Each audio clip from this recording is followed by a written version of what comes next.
ஒவ்வொரு நாளும் நம்ம நவராத்திரியின் போது தேவியினுடைய வயதும் பேரும் வச்சு நம்ம அவளை அழைக்கும் போது என்ன நன்மையெல்லாம் ஏற்படும் தெரியுங்களா? முதல் நாள் பார்த்திங்கன்னா 2 வயது உள்ள பெண் குழந்தையை குமாரிகள் சொல்லி நம்ம கூப்பிட்றதுனால தரித்திரம் எல்லாமே விலகும்.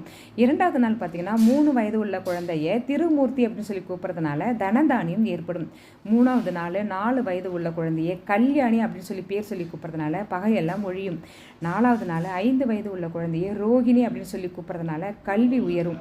5வது நாள் 6 வயது உள்ள குழந்தையை காளிகா அப்படின்னு சொல்லி பேர் சொல்லி கூப்பிட்றதுனால துன்பம் எல்லாம் நீங்கும்.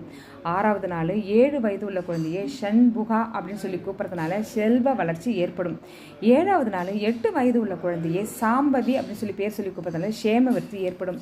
8வது நாள் 9 வயது உள்ள குழந்தையை துர்கா அப்படின்னு சொல்லி கூப்பிட்றதுனால பயம் எல்லாம் நீங்கும். 9வது நாள் 10 வயது உள்ள குழந்தைய சுபத்ரா அப்படின்னு சொல்லி கூப்பிட்றதுனால சர்வ மங்களம் உண்டாகுமாங்க. இந்த மாதிரி தான் தேவியை ஒவ்வொரு நாளும் நம்ம ஒவ்வொரு குழந்தைய பேர் வச்சு கூப்பிடணும்.